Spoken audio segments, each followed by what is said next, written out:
జీవన్ రెడ్డికి జీవన్ రెడ్డి గారిని జీవన్ రెడ్డి గారికి మొదలు ఒక విషయాన్ని గుర్తు చేస్తున్నా. దయచేసి జీవన్ రెడ్డి గారు, మీరు పెద్దలు, గౌరవనీయులు, ఇప్పుడు మీ వయసు 75 సంవత్సరాలు. కాంగ్రెస్ పార్టీ 40 ఏళ్ళ నుండి రాజకీయ జీవితాన్ని నీకు ఇచ్చింది. నువ్వు రాజకీయంగా ఎదిగినమంటే అది కాంగ్రెస్ పార్టీ పుణ్యము, కాంగ్రెస్ పార్టీ నీకు చేసింది. అది మర్చిపోకుండా ఉంటే బాగుంటుందని నేను అంటున్నా. ఎందుకనంటే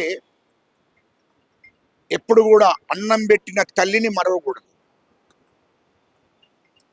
సేమ్ టైం కన్న తల్లిని కూడా మర్చిపోకూడదు. మన కన్నటువంటి తల్లిని కూడా మర్చిపోకూడదు. తిన్నింటి ఆశాలను లెక్క పెట్టకూడదు. అది గుర్తుపెట్టుకొని మాట్లాడదు జీవన్ రెడ్డి గారు. మీకు ఏమి తక్కువ చేసింది కాంగ్రెస్ పార్టీ అనేది తెలంగాణ ప్రజలకు ఒక్కసారి చెప్పండి. మీకు ఏం తక్కువ చేసింది? అరే, జగిత్యాల అంటే జీవన్ రెడ్డి అంటేనే కాంగ్రెస్ పార్టీయా? జగిత్యాల్లో ఇంకెవడైనా ఆల్టర్నేట్గా కార్యకర్తని ఎదిరించిన జీవన్ రెడ్డి గారు? మీరు ఆల్టర్నేట్గా ఇప్పుడు నీకు 75 సంవత్సరాలు అయింది. ఇంకో 5 సంవత్సరాలు అయితే చాదకుండా ఇంట్లో వాడుకుంటావు. నీకు ఆల్టర్నేట్గా కాంగ్రెస్ నాయకుడు కార్యకర్తను ఉన్నాడు అనే పరిస్థితి ఉందా జగిత్యాల్లో? ఎవరినైనా ఎదగనిచ్చినవా? అది మొదలు నువ్వు చెప్పు. నువ్వు 75 సంవత్సరాల తర్వాత, అంటే నీ వయసు 75 సంవత్సరాలు వచ్చినాక మాట్లాడుతున్నావు. ఇది అంతకుముందు ఎందుకు మాట్లాడలేదు కాంగ్రెస్ పార్టీ గురించి? నీ కాంగ్రెస్ పార్టీ 40 ఏళ్లలో ఎవరికి టికెట్ రాలేదు జగిత్యాల్లో. కాంగ్రెస్ పార్టీ అంటేనే జీవన్ రెడ్డికి టికెట్. జీవన్ రెడ్డికి కంటిన్యూగా 40 ఏళ్ళ నుంచి టికెట్ ఇచ్చుకుంటూ వచ్చింది కాంగ్రెస్ పార్టీ. అది మర్చిపోకూడదు. నువ్వు ఎమ్మెల్యేగా పోటీ చేసినావు, ఎంపీగా పోటీ చేశావు. ఎక్కడ ఏం అవకాశం వచ్చినా జగిత్యాల్లో నీకే ఇచ్చారు. ఉమ్మడి కరీంనగర్ జిల్లాలో 3 సార్లు ఎంపీగా పోటీ చేశావు. ఇది వాస్తవం కదా? ఎమ్మెల్యేగా పోటీ చేశావు కాంగ్రెస్ పార్టీ టికెట్ మీద 40 ఏళ్ళు. అదేవిధంగా 2 సార్లు మంత్రిని చేసింది కాంగ్రెస్ పార్టీ. అదేవిధంగా మా ఐటీ శాఖ మంత్రి శ్రీధర్ బాబు గారు టీఆర్ఎస్ పార్టీ అధికారంలో ఉన్నప్పుడు మా శ్రీధర్ బాబు గారు నిన్ను ఎంబడి పెట్టుకొని ఒక కాంగ్రెస్ బిడ్డగా, కాంగ్రెస్ పార్టీ హైకమాండ్ ఆదేశాల మేరకు, కాంగ్రెస్ పార్టీ నమ్మిన బిడ్డగా, కాంగ్రెస్ పార్టీలో పుట్టిన బిడ్డగా మా శ్రీధర్ బాబు గారు టీఆర్ఎస్ పార్టీ అధికారంలో ఉన్నప్పుడు నిన్ను ఎంబడి పెట్టుకొని తిరిగి నిన్ను ఎమ్మెల్సీ గెలిపించాడు. ఎమ్మెల్యేగా ఓడిపోయిన తర్వాత నిన్ను ఎమ్మెల్సీగా గెలిపించాడు మా శ్రీధర్ బాబు గారు. ఇది వాస్తవం కాదా? నీకేం తక్కువ చేసేదే? కాంగ్రెస్ పార్టీలో ఉండి 40 ఏళ్ళు కంటిన్యూగా రాజకీయాలు చేసినామంటే కాంగ్రెస్ పార్టీ పెట్టిన భిక్షే కదా. కాంగ్రెస్ పార్టీగా ఎమ్మెల్యేగా, మంత్రిగా, ఎంపీగా నీకు వచ్చిన అవకాశాలు ఎవరికన్నా వచ్చాయా? కరీంనగర్ ఉమ్మడి జిల్లాలో, జగిత్యాల్లో ఇంకెవరికన్నా వచ్చాయా? 40 ఏళ్ళ రాజకీయాలలో ఎవరన్నా జగిత్యాల్లో ఆల్టర్నేట్గా కార్యకర్తలు, నాయకులుగా ఎదిగారా? ఎదిగనిచ్చావా నువ్వు? ఏమయ్యా జితేందర్ రావుని ఏం చేశావా? కాంగ్రెస్ పార్టీ కరుడు కట్టిన కాంగ్రెస్ బిడ్డ, కాంగ్రెస్ పార్టీని విడిచిపోయేటట్టు చేశావు. మల్యాల సుదర్శన్ కాంగ్రెస్ అంటే కాంగ్రెస్ రక్తం, బీసీ బిడ్డ, పద్మశాలి బిడ్డ. కాంగ్రెస్ పార్టీ నుంచి వెళ్ళిపోయేటట్టు చేశావు సుదర్శన్. అయినా చేయబట్టే నువ్వు ఎమ్మెల్యే గెలిచావు. సుదర్శన్ చేయబట్టే. ఎక్కడ? మల్యాల్లో. అప్పుడు మల్యాలు, కొడిమ్యాలు ఆ జగిత్యాల కాన్స్టిట్యున్సీ ఉండే. నువ్వు ఎమ్మెల్యేగా పోటీ చేసినామంటే కరీంనగర్ మల్యాల మండలం మొత్తం అవుట్ రైట్ సపోర్ట్ చేపించి తిరిగి గెలిపించిన వ్యక్తి సుదర్శన్. సుదర్శన్ ఎక్కడ ఎదిగి మళ్ళీ ఎమ్మెల్యే టికెట్ అడుగుతాడు అని చెప్పి ఆయన నువ్వు కాంగ్రెస్ పార్టీలో ఎదగకుండా చేసి కాంగ్రెస్ నుంచి బయటకు పెట్టడం చేసావు. కాంగ్రెస్ పార్టీలో కొంచెం ఎదుగుతున్నటువంటి నాయకులు జగిత్యాలు ఎవరన్నా ఎదుగుతున్నారంటే వాళ్ళ మీద ఒత్తిడి తీసుకొచ్చి తొక్కేసి వాళ్ళ కక్ష సాధింపు ధోరణితోని కాంగ్రెస్ పార్టీలో ఉండకుండా చేసి బయటికి పంపించిన చరిత్ర జీవన్ రెడ్డి గారి మీద వేయాలి. చివరికత్తే మున్సిపల్ చైర్మన్ కూడా నీ సొంత తమ్ముడిని వేశావు. ఎవరికైనా బీసీకి లేకుంటే వైశ్యులకు ముస్లింలకు ఎవరికైనా అవకాశం ఇచ్చావా జగిత్యాల్లో? ఈ 40 ఏళ్ళ రాజకీయ జీవితంలో ఎవరికన్నా నువ్వు రాజకీయాల్లో అక్కడ జగిత్యాల స్థానికంగా ఎవరికన్నా అవకాశాలు ఇచ్చావా?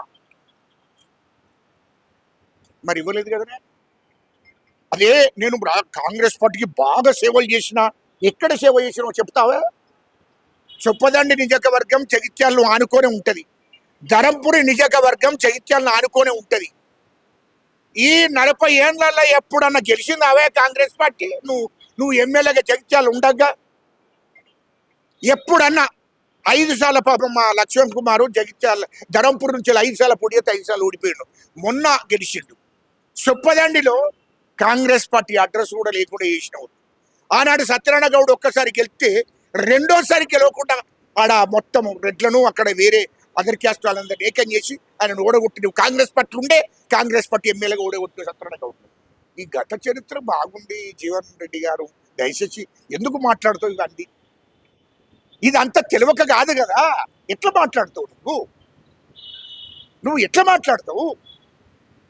మొన్న కూడా ఎందుకు వచ్చింది చెప్పదండి ధరంపురి? మొన్న కూడా ఎట్లా వచ్చిందంటే బీఆర్ఎస్ పార్టీ మీద వ్యతిరేకత, తెలంగాణ రాష్ట్ర వ్యాప్తంగా బీఆర్ఎస్ పార్టీ మీద కేసీఆర్ మీద వ్యతిరేకతతోని మరి కాంగ్రెస్ బీఆర్ఎస్ పార్టీని కేసీఆర్ కుటుంబాన్ని బొందబెట్టాలని తెలంగాణ ప్రజలు నిర్ణయించుకున్నారు. కాబట్టి కాంగ్రెస్ పార్టీని ఎన్నుకోవాలి అనే లక్ష్యంతో కాంగ్రెస్ పార్టీ ఊపొచ్చింది.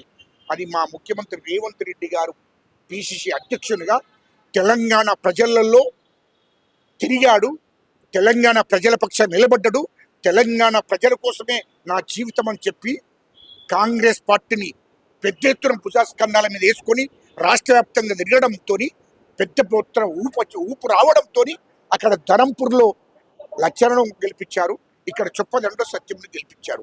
కాంగ్రెస్ పార్టీకి ఊపు తీసుకొచ్చాడు అది రేవంత్ రెడ్డి గారు. ఆయన పిసిసి అధ్యక్షునిగా రాష్ట్రంలో అధికారులకు తీసుకొచ్చాడు పార్టీని, కాంగ్రెస్ పార్టీని. అది గుర్తుపెట్టుకోవాలి జీవన్ రెడ్డి గారు. నువ్వు ఒక్కరివి జగిత్యాల్లో జగిత్యాల ప్రజల్ని ఒప్పుకోలే. జగిత్యాల ప్రజలు నిన్ను ఒప్పుకోక చిత్తుగా ఓడగొట్టాడు. 2018 65,000 మెజార్టీతో బీఆర్ఎస్ క్యాండిడేట్ అక్కడ గెలిచాడు. మొన్నటి 2023లో కూడా అక్కడ నీ మీద 50,000 మెజార్టీతో గెలిచాడు. ప్రజలే నిన్ను ఆదరిస్తలేరు కదా. ప్రజలకి అయిపోయింది. నువ్వు కాంగ్రెస్ పార్టీని ఎదగనీయవు, ఇక్కడ కాంగ్రెస్ పార్టీ కార్యకర్తలు ఎదగనీయవు, కాంగ్రెస్ పార్టీని బతకనీయవు ఇక్కడ అని చెప్పి అక్కడ జగిత్యాల కాన్స్టిట్యూన్సీ ప్రజలు డిసైడ్ అయ్యి ఇక నిన్ను ఓడగొడితే తప్ప ఇక నువ్వు కాంగ్రెస్ పార్టీని పైకి రానియవని చెప్పి డిసైడ్ అయ్యారు జగిత్యాల ప్రజలు. నీకు ఎక్కడ జగిత్యాల్లో జగిత్యాలు ఇంకా కార్యకర్తల వల్ల ఎదగనిచ్చావా? ఇంకా మా ముఖ్యమంత్రి రేవంత్ రెడ్డి గారి మీద మాట్లాడుతున్నావా? కాంగ్రెస్ పార్టీ మీద నువ్వు మాట్లాడుతున్నావా? కాంగ్రెస్ పార్టీ లేకుండా నువ్వు రాజకీయాల్లో ఉండువావా ఇప్పటిదాకా జీవన్ రెడ్డి గారు? దీనికి చెప్పవే నువ్వు? నీకు బాగా ఇన్ఫ్లుయెన్స్ ఉంది. నేను ఏబట్ట కాంగ్రెస్ ఏం చేశావు? ఎవడన్నా ఒక్క ఎమ్మెల్యేని గెలిపించావా నువ్వు? ఒక ఎంపీని గెలిపించావా నువ్వు? చెప్పవా నువ్వు? కాంగ్రెస్ పార్టీలో ఉండి కాంగ్రెస్ పార్టీ నీకు చేసింది తప్ప కాంగ్రెస్ పార్టీకి నువ్వు చేసింది ఏమీ లేదు. రాష్ట్రం సంగతి దేవుడు అడుగు. రాష్ట్రంలో నువ్వు ఎక్కడ ఎవరికి తెలుసో తెలియదు. కాంగ్రెస్ పార్టీ ఉన్న నాయకులకు తప్ప ప్రజలకు నువ్వు తెలియదు, తెలంగాణ ప్రజలకు నువ్వు తెలియదు. కాంగ్రెస్ పార్టీలో ఉన్నావు కాబట్టి కాంగ్రెస్ పార్టీ నాయకులకు అందరికీ తెలుసు. అదేవిధంగా కరీంనగర్ ఉమ్మడి జిల్లాలో నువ్వు ఏమైనా సేవలు చేసినావే కాంగ్రెస్ పార్టీకి? కాంగ్రెస్ పార్టీని భుజారాక్షాల మీద తీసుకొని తిరిగినావే? కాంగ్రెస్ పార్టీ కార్యకర్తలను ఎవరైనా ఎదగనిచ్చినావే? ఒకసారి ప్రశ్నించుకోడు. కాంగ్రెస్ పార్టీని గిట్ట ఎవరైనా ఎమ్మెల్యే నీ పక్కపూట చొప్పదండిని గెలవనిచ్చినావా? నీ పక్కపూట ధరంపూర్ని గెలవనిచ్చినావా? నేను చెప్తున్నాను కదా, మొన్న మా పిసిసి అధ్యక్షుడిగా మా రేవంత్ రెడ్డి గారు కాంగ్రెస్ పార్టీని భుజస్కంధాల మీద వేసుకొని రాష్ట్ర వ్యాప్తంగా తిరిగింది కాబట్టి ఆయన చొప్పదండి ధరంపురి అక్కడ గెలిచింది కాంగ్రెస్ పార్టీ. తెలంగాణ రాష్ట్ర వ్యాప్తంగా గెలిచింది కాంగ్రెస్ పార్టీ మా ముఖ్యమంత్రి రేవంత్ రెడ్డి మూలంగా. అది గుర్తుపెట్టుకోవాలి. ఎందుకంటే ఇష్టం వచ్చినట్టు మాట్లాడితే ప్రజలు ఏదో నమ్ముతారు అని అనుకోకు. అంతా తెలుసు ప్రజలకు అంతా తెలుసు. నువ్వు ఒక్క నాయకుడిని కూడా ఎదగనీయలేదు. నాది కూడా జైత్యాలనే, నా పక్క పొంటి కూడా అనేది. నేను కరీంనగర్లో పుట్టి పెరిగినోడిని, కరీంనగర్ పిట్టనాయ నేను. నా తాత ముత్తాతలు నీ పక్క పొంటి ఊరు. నాకు నీ చరిత్ర మొత్తం తెలుసు. ఇలా నువ్వు కార్యకర్త చనిపోయాడని ఏదో దుఃఖపడుతున్నావు, మీడియాలో చూసిన ఎవరో కార్యకర్త చనిపోయాడని న్యాయం జరగలేదు. నువ్వు ఏ బట్టి 100 మంది చచ్చిపోయినా బతికపిల్ల, బీసీలు, యాదవులు, సాకలోళ్ళు, ఎస్సీలు, నువ్వు ఏ బట్టి నువ్వు చంపించలేదావా చాలా మందిని? ఇట్లా చరిత్ర అంత ఎపిసోడ్ చాలా ఉంది. ఖచ్చితంగా ఇది మొదలు పెట్టాను, 10 పైసల మటుకు చెప్పాను, ఇంకా 90 పైసల మటుకు ఎపిసోడ్ ఉంది. నీ పూర్తి వివరాలు నేను మీడియాకు తెలంగాణ ప్రజలకు ఇస్తా. ఎవరు ఎవడా ఏంటిది? అడ్డచ్చినోడు కాదు, కాంగ్రెస్ పార్టీ కోసం కష్టపడ్డాడు మా రేవంత్ రెడ్డి గారు. అడ్డచ్చినోడు శత్రువు ఎవడైనా కాంగ్రెస్ పార్టీ మీద తిరుగుబాటు చేసినోడిని, కాంగ్రెస్ పార్టీని కాదన్న వారిని, తెలంగాణ ప్రజలకు వ్యతిరేకంగా పనిచేసిన తొక్కుంటా పోతానని చెప్పాడు మా ముఖ్యమంత్రి రెడ్డి గారు. మా ముఖ్యమంత్రి రేవంత్ రెడ్డి గారు కాంగ్రెస్ పార్టీని నమ్ముకున్న కాంగ్రెస్ పార్టీకి వ్యతిరేకంగా ఎవడు మాట్లాడినా, కాంగ్రెస్ పార్టీని కాదని చెప్పిన, తెలంగాణ ప్రజలకు వ్యతిరేకంగా ఎవడు పనిచేసినా, కాంగ్రెస్ పార్టీ కార్యకర్తలను ఎదగకుండా చేసినటువంటి వారిని ఎవరినైనా నేను క్షమించను. తొక్కుకుంటా పోయి కాంగ్రెస్ పార్టీని కాపాడుకుంటా, తెలంగాణ ప్రజలను నేను కాపాడుకుంటా అని చెప్పాడు. ఇప్పటికి కూడా అదే మాట కట్టుబడి ఉన్నాడు. నీలాంటి కాంగ్రెస్ పార్టీలో ఉన్న కార్యకర్తను ఎదగకుండా చేసిన జీవన్ రెడ్డి లాంటి వాళ్ళు నువ్వు తొక్కుకుంటా పోతాను, అది వాస్తవమే కదా. నువ్వు ఎవరిని ఎదగనిచ్చావు? నీ వయసు 75 ఏళ్ళు వచ్చింది, 40 ఏళ్ళు రాజకీయాల్లో ఒక్క కాంగ్రెస్ కార్యకర్తను జగిత్యాలు వదిలించవా? ఆయన నాయకత్వం ఎదిగిన కార్యకర్తను తీర్చు. అంటే అట్లాంటి సీనియర్ నాయకులు పోతే కాంగ్రెస్ పార్టీకి నష్టం జరగదు. ఎవరు సీనియర్? ఆయన కన్నా చాలా మంది ఉన్నారు. ఆయన కన్నా ఎక్కువ వయసు, ఏ పదవి లేకుండా ఉన్నటువంటి జగిత్యాల్లో ఏ పదవులు లేకుండా కాంగ్రెస్ పార్టీని పట్టుకొని జెండా మోసిన వాళ్ళు 100,000 మంది ఉన్నారు. పాపం వాళ్ళకి ఇప్పటికీ అన్ని రంగాల్లో నష్టపోయారు. అయినా కాంగ్రెస్ పార్టీ జెండా మోస్తుంది. ఈయనకు అన్ని బెనిఫిట్స్ అయినాయి. ఏ కాంగ్రెస్ పార్టీని మున్సిపల్ చైర్మన్ చేయలేదా? సొంత తమ్ముని చేసుకున్నాయా కాంగ్రెస్ పార్టీలో? ఏ కార్యకర్తకు బీసీ కానీ, వైశ్యులకు కానీ, లేకుంటే ముస్లిం కానీ అవకాశం ఇవ్వలే. ఎక్కడ రాజకీయాల్లో ఎవరికి అవకాశం ఇవ్వలే. ఇక ఆయన మంత్రిగా ఉన్నప్పుడు కాంట్రాక్ట్లనే ఆయన సొంత ఇంట్లోనే అన్నదమ్ములకి ఇచ్చుకుంటాడు. బయట వాళ్ళకి ఏమన్నా పార్టీ క్యాడర్కు, పార్టీ కార్యకర్తలకు, లేకుంటే నీతి నిజంగా పనిచేసిన వాళ్ళకి ఎవరికైనా ఇచ్చిండా? ఎవరికి ఇవ్వలేదు. అవన్నీ నా దగ్గర మొత్తం హిస్టరీ ఉందబ్బా, నాకు మొత్తం చరిత్ర ఉంది. ఎందుకు తొందరపడుతున్నారు? మొత్తం ఏదో పెద్ద నీతి పరుని నేను. ఏమన్యాయం చేసింది కాంగ్రెస్ పార్టీ? చెప్పు కాంగ్రెస్ పార్టీ ఏమన్యాయం చేసింది నీకు? 40 ఏళ్ళు కంటిన్యూగా నీకు టికెట్ ఇచ్చి, ఎమ్మెల్యే టికెట్ ఇచ్చి, నిన్ను గెలిపించి, నీకు రాష్ట్ర మంత్రిగా చేసి, 3 సార్లు ఎంపీ టికెట్లు ఇచ్చి, రాజకీయం మొత్తం కాంగ్రెస్ పార్టీని ఉపయోగించుకొని నువ్వు బాగుపడ్డావు తప్ప కార్యకర్తలు ఏనాడు బాగుపడలేదు. కార్యకర్తలకు న్యాయం చేయలేదు. 10 ఏళ్ళు కాంగ్రెస్ పార్టీ, 10 ఏళ్ళు బీఆర్ఎస్ పార్టీకి వ్యతిరేకంగా కాంగ్రెస్ పార్టీ మా ముఖ్యమంత్రి రేవంత్ రెడ్డి గారు పిసిసి అధ్యక్షుడిగా టీఆర్ఎస్ పార్టీ మీద యుద్ధం చేసిండు. అంతకుముందు మా ఉత్తమ కుమార్ రెడ్డి యుద్ధం చేసిండు. కానీ ఈయన జీవన్ రెడ్డి గారు పాపం కేటీఆర్ తోని అప్పటి నుండి సంబంధాలు పెట్టుకొని ఆనాడు టీఆర్ఎస్ పార్టీతోని కూడా, టీఆర్ఎస్ పార్టీ అధికారంలో ఉన్నప్పుడు కేసీఆర్తో కూడా పనులు చేయించుకున్నాడు 10 ఏళ్ళు. ఆయనకి ఇప్పుడు కాదు, మొదటుండే సంబంధాలు ఉన్నాయి కేసీఆర్తో. ఇప్పుడు కాదే, మొదటుండే సంబంధాలు ఉన్నాయి. వీళ్ళు కాంగ్రెస్ పార్టీకి నువ్వు చేసిన సేవ చెప్పు. నువ్వు చేసినట్టు కాంగ్రెస్ పార్టీ నీ మూలంగా ఉమ్మడి జిల్లా కాంగ్రెస్ పార్టీ పక్క పెట్టు. నీ జగిత్యాల చుట్టుపక్కల ఎమ్మెల్యేని గెలిపించినావా? నీ పేరు మీద ఒక ఎమ్మెల్యేని గెలిపించావా? ఒక జడిపి చైర్మన్ గెలిపించావా? ఎవరికైనా అవకాశం ఇచ్చావా? బీసీలకు, ఎస్సీలకు అవకాశం ఇచ్చావా? జగిత్యాల కాన్స్టిట్యూషన్ ఎస్సీలకు, బీసీలకు, ఎస్టీలకు, ముస్లింలకు, వైశ్యులకు అవకాశం ఇచ్చిండా? అడగండి. మీ మీడియాకి ఏం పని లేదు, బుద్ధిలే కూడా మాట్లాడదు మీడియా పట్టి. నువ్వేదో పెద్ద తోపు కానీ పట్టు. మా పార్టీని మా పార్టీ కాదు, నువ్వు కాంగ్రెస్ పార్టీకి ఏం చేసినవే అని అడగచ్చు కదా మీరు. మీ మీడియా వాళ్ళు అడగచ్చు కదా, కాంగ్రెస్ పార్టీకి నువ్వు చేసినవి చెప్పు. ఎంతమందిని ఎమ్మెల్యేలు గెలిపించావు, ఎంతమంది జడ్పీ చైర్మన్ గెలిపించావు, ఎంతమంది నువ్వు మున్సిపల్ చైర్మన్లు చేశావు వేరే వాళ్ళను. కాంగ్రెస్ పార్టీ నువ్వు అధికారంలో ఉన్నప్పుడు, నువ్వు మంత్రిగా ఉన్నప్పుడు ఇది అడగదు. మీ మీడియా అడుగుతలేదు. వాడెవడో లుచ్చానా కొడుకు, వాడు ఉన్నాడు, వాడెవడో పట్టి మాట్లాడుతుండే. ఇవన్నీ అడుగువాను, ఎందుకు అడుగుతలేరు అక్కడ? ఏం చేసిండైనా? ఆయన మూలంగా 100 మంది చచ్చిపోయారు. తెలుసా మీకు ఇది? గత చరిత్ర తెలుసా? జీవన్ రెడ్డి గారి బతుకపల్లి లక్ష్మీనారాయణ అని ఆయన తెలుగుదేశం పార్టీ ఉండే, ఈయన కాంగ్రెస్ పార్టీ. చచ్చిపోయిన వాళ్ళు ఎవరు తెలుసా నీకు? బీసీలు, యాదవులు, సాకలలు, ఎస్సీలు. ఈయన కనిపించిండు. ఈయన మనుషులు ఆయన కనిపించిండు, ఆయన మనుషులు నేను కనిపించిండు. కానీ ఈయన కుటుంబంలో ఎవడు పోలేదు, ఆయన కుటుంబంలో ఎవడు పోలేదు. ఇది జీవన్ రెడ్డి గారి చరిత్ర. ఏందే ఆయన కాంగ్రెస్ పార్టీ అన్నం పెట్టింది, గుర్తుపెట్టుకో. కాంగ్రెస్ పార్టీ నీ రాజకీయ భవిష్యత్తు ఇచ్చింది, రాజకీయ భిక్ష పెట్టింది. అంటే మంత్రి అయ్యే అర్హత ఉన్నా కూడా తనకి మంత్రి ఎందుకు ఇస్తారు? అవునా? నువ్వు ఒక్కనే ఉన్నావు. ఇక రాష్ట్రంలో ఎవరు లేరా?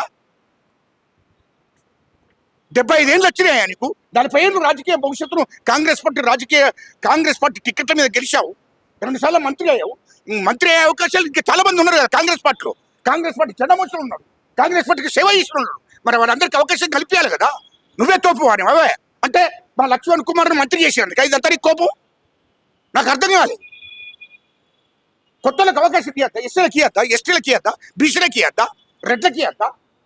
కాంగ్రెస్ పార్టీ సీనియర్ నాయకులకు, కాంగ్రెస్ పార్టీ నమ్ముకొని కండో మోసి కార్యకర్తలకు అవకాశం ఇవ్వాలి కదా. అంటే అది నచ్చలే ఆయనకు. 75 ఏళ్లలో కూడా మళ్ళీ ఆయన మంత్రి చేయాలి. వీళ్ళందరూ ఎవరద్దు. కాంగ్రెస్ పార్టీకి సేవ చేసిన కార్యకర్తలకు అవకాశం కల్పియద్దా? ఇదేంటి? ఇది కరెక్ట్ కాదు. అసలు ఇది షాంపుల్గా చెప్తున్నా నేను. ఇది రూపాయిలో 10 పైసల మట్టుకే మీతో మాట్లాడుతున్నా. శనివారం నుంచి వెళ్ళి పూర్తి ఎపిసోడ్ ఖచ్చితంగా నా దగ్గర మొత్తం చరిత్ర ఉంది. శనివారం నుండి మొత్తం ఆయన చరిత్ర ఏంది, రాజకీయ భవిష్యత్తు, రాజకీయ జీవితము, ఆయన 40 ఏళ్ళ నుంచి ఏం చేసిండో అంత చరిత్ర నేను కూడా చెప్పుకుంటూ వస్తా. అది శనివారం నుంచి మొదలు పెడతామని చెప్తున్నాను ఈ సందర్భంగా.